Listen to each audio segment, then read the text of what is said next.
City. Love Shots on Radio City 91.1 FM. కష్టం అనుకున్న పనిని సామాన్యులు ప్రారంభించారు.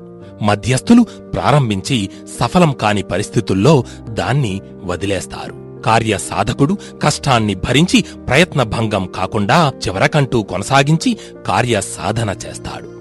కార్యాలు రెండు రకాలు: సులభంగా పూర్తయ్యేవి, కష్టతరమైనవి. సులభంగా పూర్తయ్యే పనుల కంటే కష్టమైన పనుల వల్ల సాధించే ఫలితం గొప్పగా ఉంటుంది. చాలామంది కష్టపడి పనిచేయడానికి ఇష్టపడరు. కాకరకాయ చేదుగా ఉన్నా మధుర పదార్థంగా వండి వడ్డించగల వంటవారి కౌశలం వల్ల చేదును ఇష్టపడని వారు సైతం ఇష్టంగా ఆ కూరను తింటారు. పనుల్లోని కష్టతరమనే భావన వల్ల వాటి జోలికి పోనివారు సైతం మరొక పద్ధతిలో ఆ పనిని సులువుగా చేయవచ్చు అని తెలుసుకున్నప్పుడు పనిని ప్రేమించగలుగుతారు. ఉదాహరణకు గణితం చాలామందికి కష్టమైన పాఠ్యాంశం. వేదిక్ గణిత పద్ధతిలో సులభగ్రాహ్యం చేసి బోధించే పద్ధతులు ఉన్నాయి. కష్టం వచ్చినప్పుడే మనిషి తనలోని నిజమైన శక్తి ఏమిటో తెలుసుకుంటాడన్నది మానసిక విశ్లేషకుల భావన.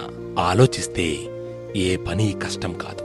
క్లిష్టమనిపించే పనులను చక్కబెట్టుకోవడంలో కొందరికి మజా ఉంటుంది. కార్యాన్ని ఓ సవాలుగా స్వీకరించి చక్కబెట్టినప్పుడు సులభంగా చేయగల పనుల వల్ల లభించని మహదానందాన్ని సాధకుడు అనుభవిస్తాడు.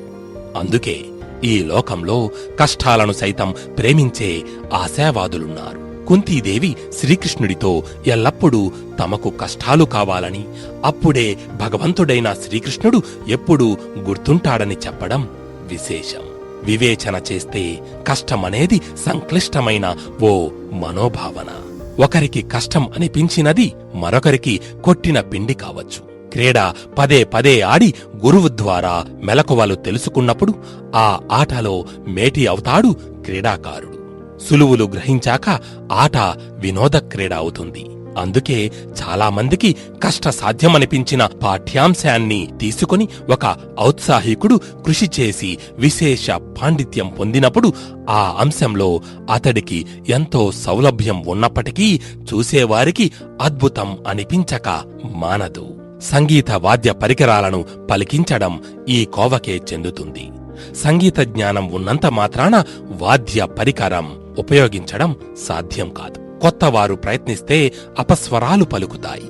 సాధనతో కృషి చేసిన యోగ్యుడు వాద్య పరికరంపై శ్రోతలకు కమనీయమైన సంగీత సుస్వరాల విందు అందిస్తాడు. మొదట అపస్వరాలు పలికిన వీణపై మధుర గానం వాయించడం కష్టతరమైన అవిరళ కృషితో సాధన అనంతరం సుస్వరాల మేళవింపు సాధ్యమవుతుంది. అందుకే కష్టం అనిపించే పనుల జోలికి వెళ్ళకపోవడం కాక వాటిపైన మక్కువ పెంచుకుని సాధన చేస్తే విజయం మన సొత్తు అవుతుంది. మిత్రమా, ఆఖరిగా ఒక్క మాట.